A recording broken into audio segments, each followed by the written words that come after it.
Sure. All right. How you all doing today? Great. Congratulations. Thank you all.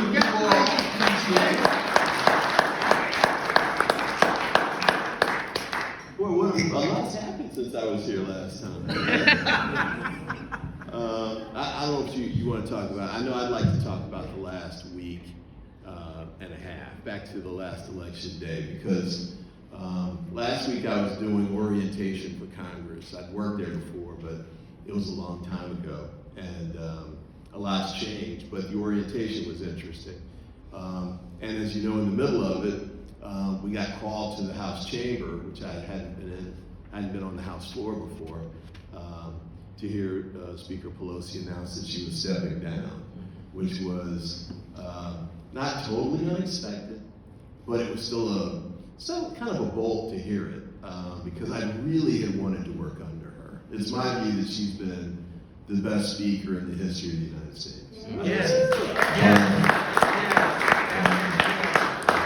Even the last Congress, the amount of legislation that got through, and I think we Democrats didn't do a great job of telling the American people everything that was in all of those bills.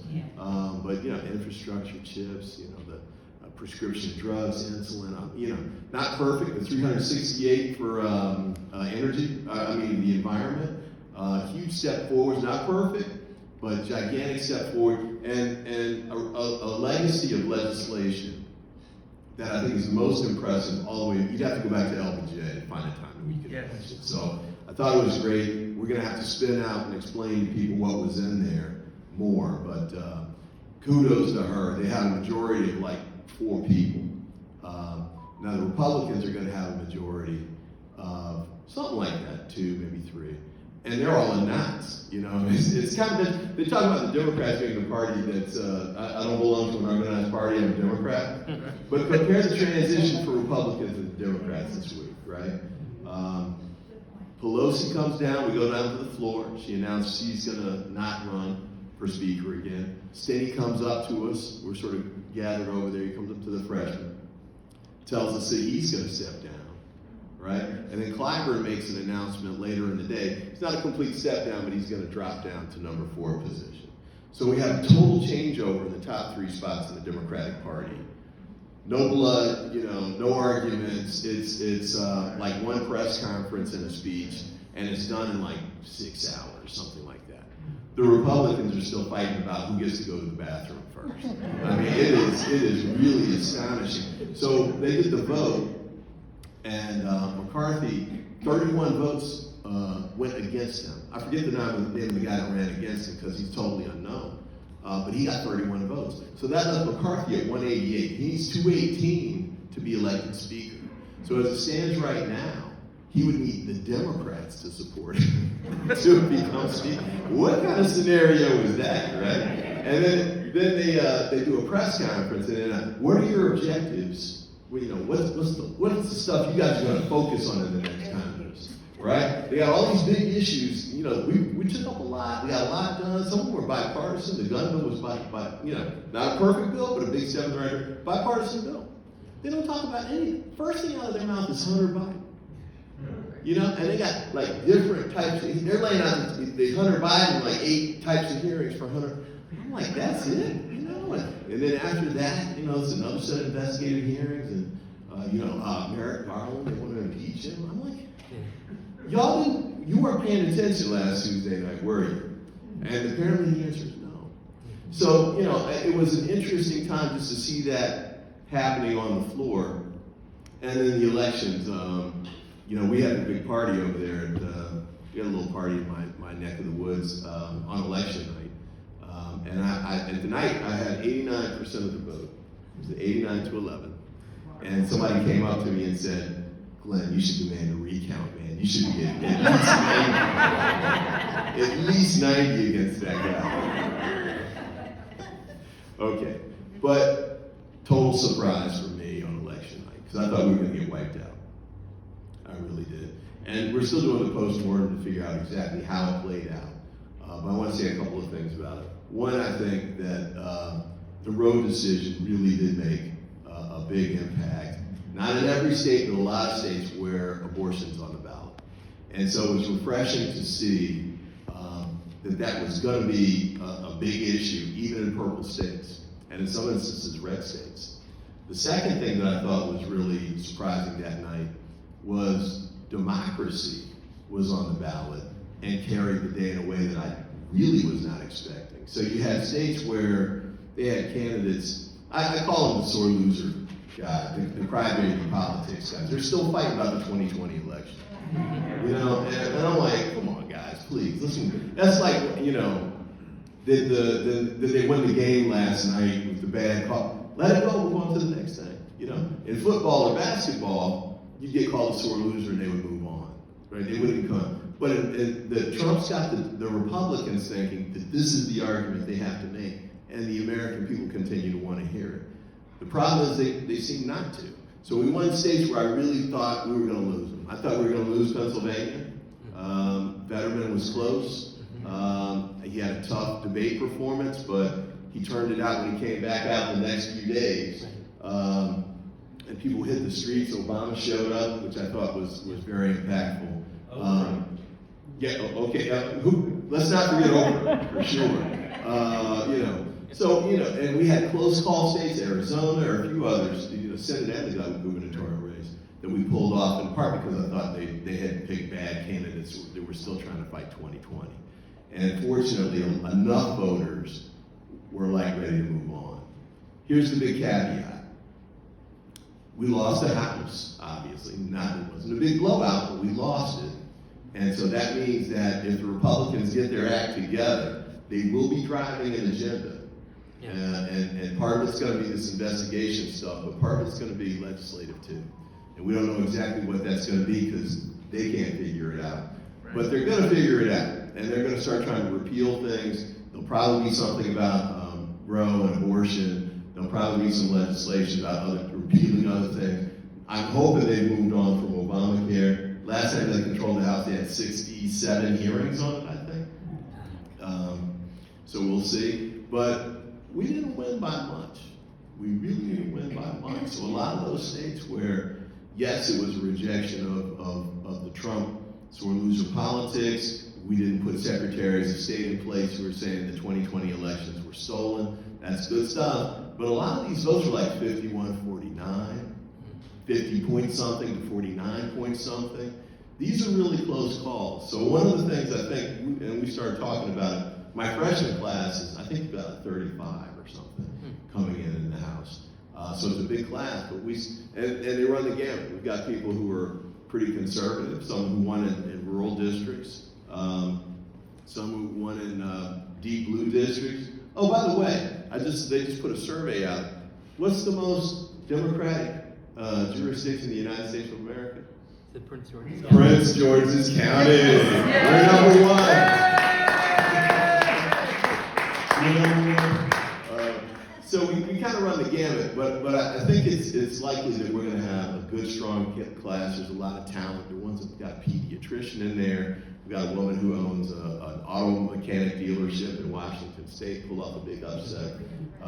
Very neat backgrounds for folks. So I think we're going to come in and be ready to hit the ground running. But I hope we don't overread the results of Tuesday night, because it's not a mandate by any stretch. And I think we have to make sure we have to continue to do two sets of things. One is continue to tell the people what was in all the legislation the past 2 years ago. Because there was a lot of great stuff in there that people just don't know about. And we need to make sure that they know it, because to the extent the Republicans can get their act together, that's going to be the kind of stuff they're going to try and roll back quietly. Secondly, the Supreme Court. Big problems coming, I think, next time around. I think they're going to gut whatever's left of the Voting Rights Act. And I do think they're going to throw out affirmative action, which has an impact on admissions for sure, but also has an impact on things like procurement.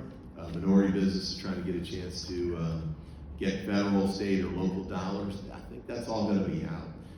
And then we were meeting with the University of Maryland the other day, and they were talking about a program they've got. They call it Pipeline, where they reach out to students to try to get more of them to apply to the University of Maryland, focusing on STEM. The problem is, not a problem, until the Supreme Court says it is, but they're focusing on getting more minority students into the STEM program, so the program targets minority students.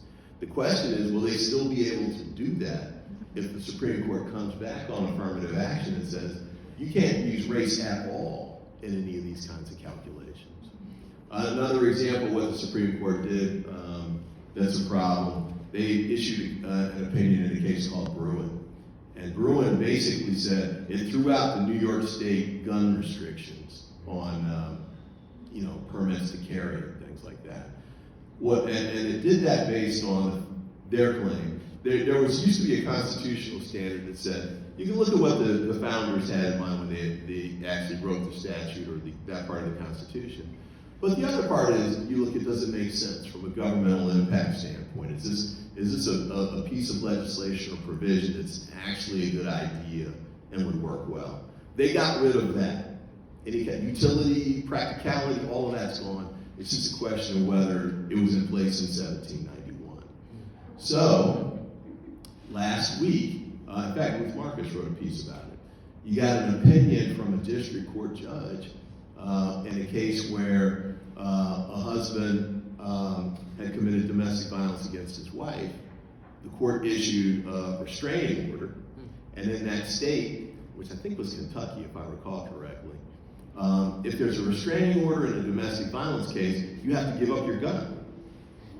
But he didn't give up his gun, and he got caught with the gun and arrested by the police. They filed a motion to throw that out in court, federal court, and the reason was, in 1791, domestic violence was okay, right? And I'm kind of saying it in a flippant way, but that's the bottom line. So clearly there were no statutes saying domestic violence abusers can't carry guns in 1791.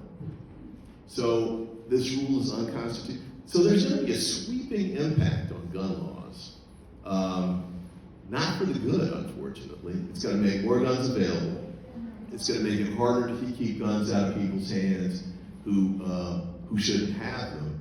And it's not like we have super tight regime in place on restricting gun acquisition and carrying as it is. It's going to be even looser, and it's going to get gutted even more. And so the Colorado Spring, we're waiting to see what plays out with that and what exactly all the details were. But it's hard for me not to mentally connect the two. Same with the UVA shootings last week. And I just heard, I think we've had 601 mass shootings in the United States just this year. And the year's not over. And so we're already, I think, 44% higher than we were in 2019. So the problem's bad, it's going to get worse, and the Supreme Court's a big part of why it's going to get worse. And I don't see the Republicans stepping up to give us any additional legislation to fill those gaps. So that's what's going on in Washington right now. I guess I stop for questions or something, but very exciting week. It was interesting being down there on the floor with Republicans. We did joint classes in some of these things, and I would speak to some of the Republicans, or some would speak to us, but really not many.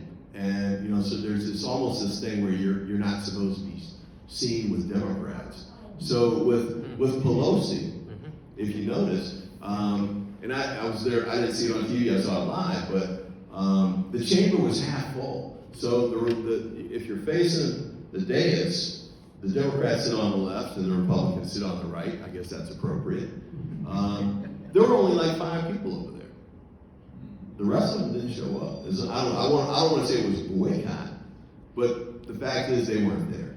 And I think that's kind of indicative of where we're going to be going, potentially with the next Congress. And it's clearly where we've been for the last few Congresses.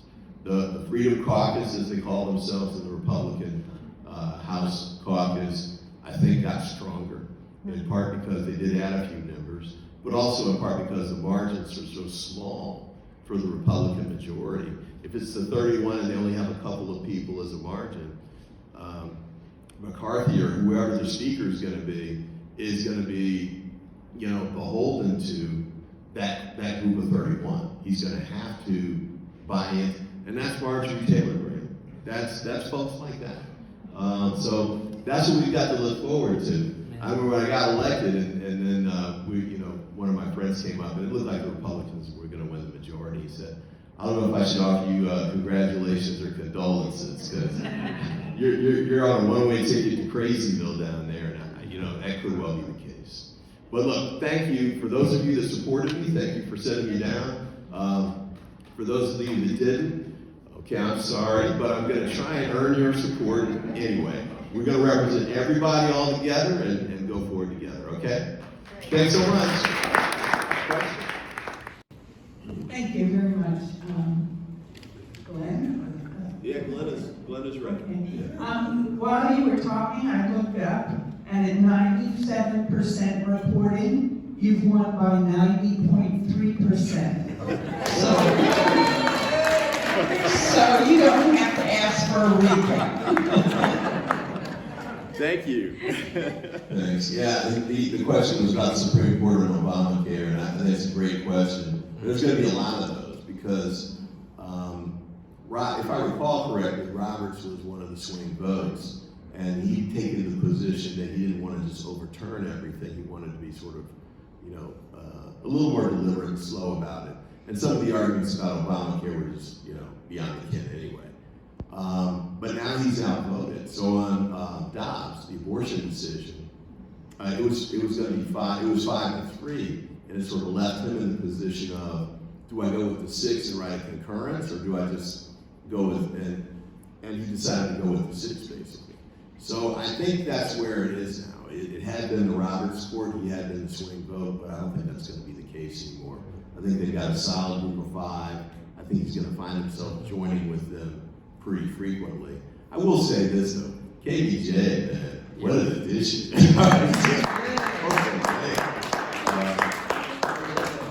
I think, I'm trying to remember I'm sorry, yeah, but, I've listened to a couple oral arguments, and she's just fire from the bench, and she clearly knows what she's talking about. She asks great, insightful questions.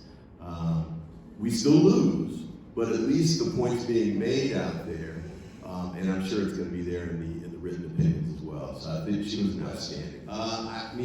Usually,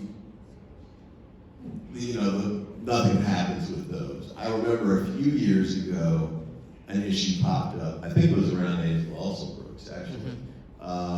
She was running, actually, to replace me as state's attorney, and there was a false flyer out there, and we made a big stink about it. I was state's attorney, but it wasn't in my jurisdiction, so we reached out to the state prosecutor. I don't think they went forward with it, but it ended up being a political impact on that. And the only other time I can think about where somebody actually did get held accountable for that, I forget the guy's name, but he was a political operative who would work with Democrats, including me. And then he switched over and helped Ehrlich, so it was that far back. And they sent out false information. I want to say like false robocalls about come vote on Wednesday, like that kind of stuff. And he actually did get prosecuted. And then the first question was, could Pelosi be speaker? Yeah, you don't have to be in the House to be elected speaker, you're right. In fact, Trump was pushing a few months ago to have them elect him speaker. The guy doesn't miss a trick, does he? I mean, he's relentless. But you're right. But, I think you still have to get 218. And I know they're not going to vote for Pelosi. Here's the question, because we were sort of joking about this afterwards. Because if you guys saw the TV ads, like say Abigail Spanberger, who was running in Virginia, and we got all those ads. So it was Pelosi. You would have thought Nancy Pelosi was running in Virginia. And they had the one ad where they had Pelosi's head and body, and then they put up her body, but then they put Spanberger's head on top of it. Did you all see that? Yeah. I mean, I was like, wow, they really hate Nancy, don't they?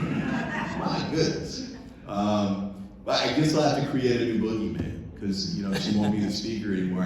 Hakeem Jeffries looks like he's going to be the top Democrat. I guess they'll go after, instead of San Francisco liberal, it'll be a New York liberal, or whatever. But that'll be the game. But man, they put billions of dollars behind the attacks on Nancy Pelosi, and didn't slow her down one bit, did it? No. Yeah. So okay. Well, a couple things. I mean, I think there's a local piece and there's a national piece. Let's do local first, although local plays into national. So a couple of years ago, there was a bail reform effort, and the idea, literally, thousands of people every year in jail. There was a guy named Eleanor who was a judge, and so what he would do is he would go through and find them, and he'd get them released before they spent more time in jail being held on whatever the cash bail was, and they actually serve under the statute. And so he's like, well, let's get them out. So the bottom line was, we were locking up a lot of people for very minor offenses, who pretty much don't go out and commit violent offenses, because that's one of the factors you look at before you make the release determination. And people were losing jobs, they were losing their apartments. All of a sudden you don't show up for your job for 3 days or 3 weeks, depending on how long you're held. Your employer's not happy with that, so we had that kind of impact. So the thought here locally was, let's move away from it. I agreed with that decision and supported it. By the way, the federal courts have been following that standard for 40 years. Yeah, mid-1980s. This is a Reagan-era reform, believe it or not. So the Bail Reform Act, I think it was 86, so it's not quite 40 years, said you can hold them for, if they're a threat to the community, threat to an individual on the one hand, or flight risk. Otherwise, you get released in federal court. So we have people, I've got clients right now in federal court that none of them are being held pre-trial, right? So to me, it makes sense to do it that way. Here's the disconnect. Crime goes up, crime goes down. When crime goes up, the police say it's because of these reforms. So if you look at jurisdictions like Philadelphia or wherever, especially where people ran as progressive prosecutors and won, and don't have a good relationship with the police departments, they say it's the prosecutor's fault. And I don't know about those jurisdictions, maybe it is, maybe it isn't, probably not, because they're big factors, and you see that happening in jurisdictions where they haven't changed the bail laws. Tulsa, Oklahoma, for example. So I think, one of the things we have to do is explain to the public that putting everybody in jail isn't a good move. And that's how we got to 2.2 million in the United States. We need to back away from that. We really do. Violent offense, you shoot somebody, you rape somebody, you carjack, go to jail.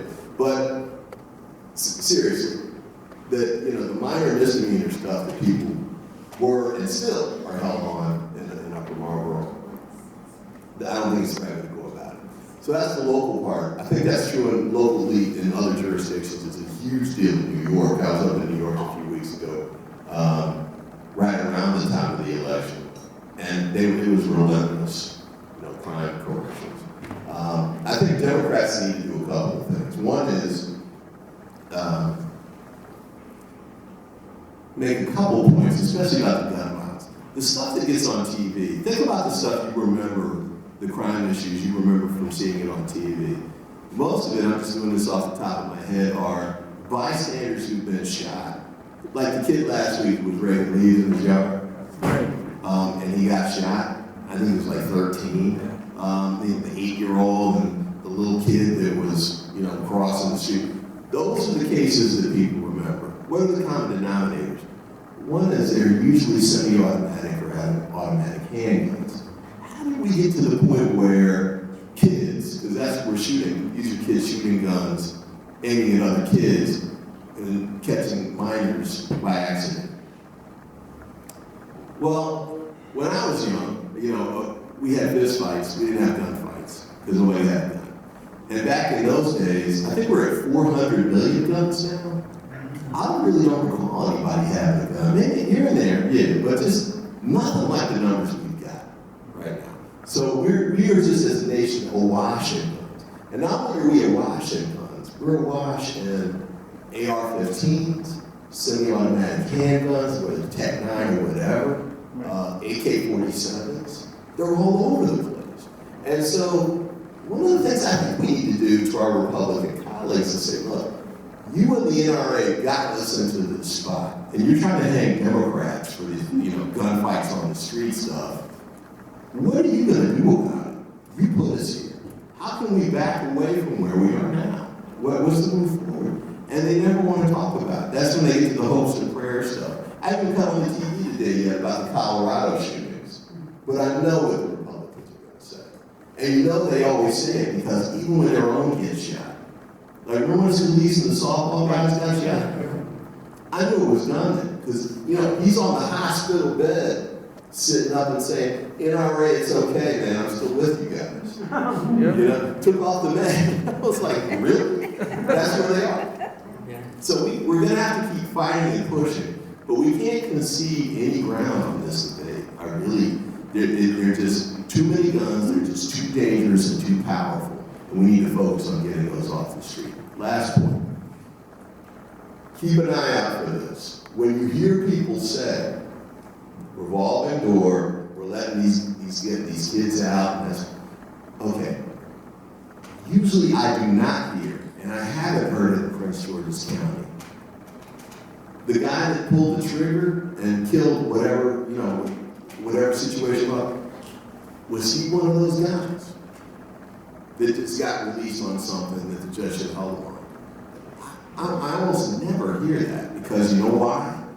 These guys get, when they do get convicted for those, they get long jail sentences. I got to give it up now, but before I go to Congress, but I was helping a guy who was in jail. We just passed this thing called it's aimed at helping people who were young when they committed an offense get out of jail, basically. This guy, most of them were murder cases. Most of them were 30 and 40 years old. Most of these guys, the cases, they served like 30 or 40 years in jail. One of the guys I was dealing with didn't commit a murder. It was an armed robbery. And I guess he committed a series of armed robberies. But he's been in jail for 37 years for armed robbery. And hasn't been released. And I'm like, and many of these guys, not really model prisoners, but even if they wanted to continue to be criminals, they couldn't do it any better than I could, right? Because you hit a point where you're 60, 65, 70. Gangbang is not in the agenda, right? It's not, you want to go get your prune juice and sit down and watch some TV. You know what I'm saying? So let's make sure when they make those arguments, they're really connecting the kid that got let out for smoking weed who then goes and murders somebody, because that's not usually what happens. Yeah, a great question. And like I said earlier, what the police unions, and I got to be for police unions, they've endorsed me, I think, in all of my elections, but, when they get the push for reform and accountability, which scares them, makes them nervous. The pushback is if crime goes up, well, you're tying our hands, and, So I think we just have to decouple them because there's never been a link that shows the two are connected. In fact, when I was state's attorney, we successfully, I think we prosecuted the first police excessive force cases successfully in the county. Wow, crime stats dropped dramatically. We went from like 40-something% drops in homicide and other violent crimes during the same time we were prosecuting cops. We had Keith Washington went to jail for 45 years, well, he's out now, but he got a 45-year sentence. So it's clear that you can do both. And I gotta say too, it's beyond clear that it's a reasonable demand. If you live in a community where there's a lot of crime going on, the police should be able to take care of that without shooting unarmed black men. I don't think it's too big of an ask. Y'all okay with that? And then one quick point too on that front, as we push money out the door, I think the Biden administration sent $10 billion to police around the country. There should be strengths connected to that. So it shouldn't just be, here's your X million, you can hire more cops, unless it's also connected to, but you gotta have better training, we need better stats so we have accountability, so we know if there's a rogue cop who keeps committing offenses over. And I think this was in the Missouri cases too. You had one guy, he got fired in one town, got a new job in the other town, and then you got some issues where from jurisdiction to jurisdiction, state to state, they don't share the information. So we're talking about a national data. If we're going to give out $10 billion plus, those are pretty reasonable strings, it seems to me. So I think we should have that. Not only did they ask me about it, they came with a 2-page handout with contact. So I haven't had a chance to read it yet, but sure, yeah, I'll help do the outreach and figure it out. And these are your numbers at the bottom? Okay, so I'll follow you up. I'll follow up with you. And Beth is going to stay with us. So, what are we doing about the economy? Well, some of it is we already did, we just haven't told people about it. So I think you're right on the money there. Infrastructure bill, I think is gigantic, not only for the jobs piece, but internet access, I think. We all saw during the pandemic the importance of where we're going to go with respect to internet access. It's not for education, but also for medicine and other needs. And how many jurisdictions, how many regions are short. So I think it's a big piece. CHIPS bill is another gigantic one. I think the sort of pushback on the NAFTA era too is also part of that. The idea was, I was on the Hill when we did it, but we're going to open up trade around the world and everybody would catch up. But really what we ended up having was nations that were providing not just cheap labor, but apparently slave labor, basically. And so, you can get a shirt for $5 that used to cost $10 or something, but not only were we having that negative impact on people around the world, we lost those jobs too. So I think that's right. I think part of what we have to do, it's like we were listening to my call earlier today. We got people running for office within the House Democratic Caucus, and one's running for the messaging piece. And that's what I said to her. I said, hey, look, you guys, because she was there at the time, tremendous accomplishments in this legislation, especially economically. I think we need to tell people about that. Now, the irony is, I think more of it will come out because if the Republicans get their act together, a lot of the stuff they're going to want to do is repeal the stuff that we just did. And so we'll have a second bite at explaining to people the stuff that we did so they won't do it. And then on the big pieces, like the infrastructure, you might not have seen this, like 9 months ago. McConnell goes, it's in Kentucky. You're opening up a bridge, I think it was. And he goes and he helps cut the ribbon. And he tells the crowd that, congratulations, you got through this bridge. I voted against this bill. He tells them he voted against it, but he's still there taking credit for it. There you go. My pleasure. Thanks for working for you. We're going to keep delivering. That's what they're doing. So we have to expose them on that front. We might have to talk offline about some of the other economic stuff because we have the interest rates issue. I'm worried about the Fed pushing it too high, too fast, because you still have people out there that think you got to go into a recession. That it's bad when working class peoples are getting raises. If you look inside the messaging, that's the bottom line of what they're saying. These folks are getting too much money too fast. That's we don't have to put the country in the recession to stop that. That's supposed to be happening. And by the way, we had a 20-year gap where the wages didn't go up at all, right? So, okay. Yeah. One thing I thought was curious, when we got there for orientation, all the Democrats and Republicans were together.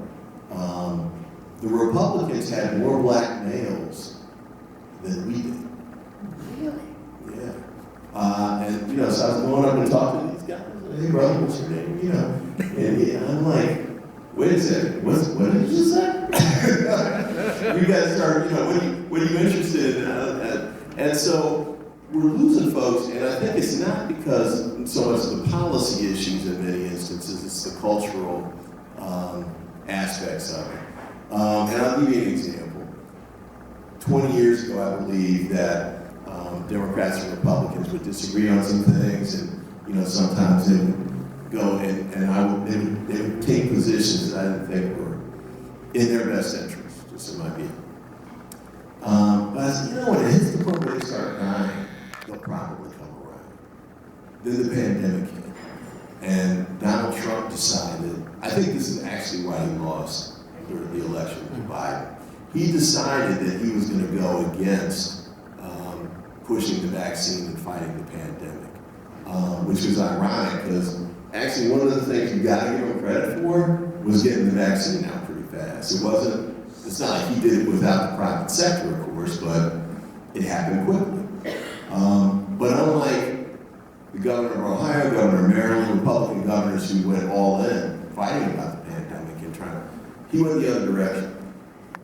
People followed him, right? And so you had people who are at high risk because of their age, because of their health situations or whatever, and opted not to get the vaccine, opted not to wear masks, opted not to isolate.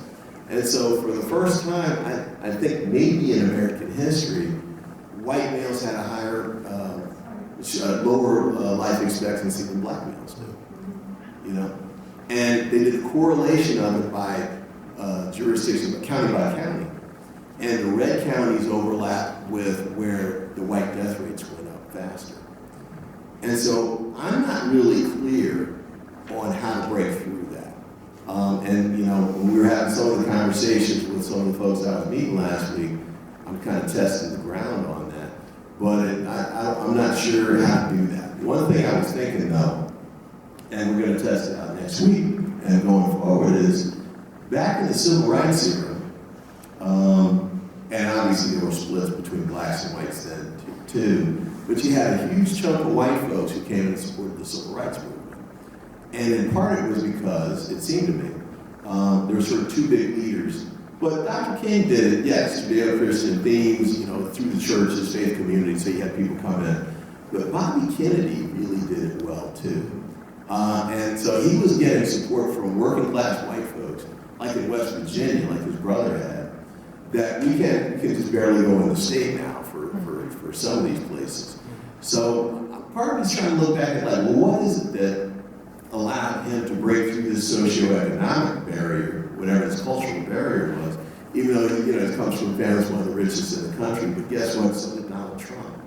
They grew up, the Kennedys grew up in the ward system in Boston that was working class, and they always were not confronted, but that was very much part of the milieu. My father's business was in one of the neighborhoods in Boston.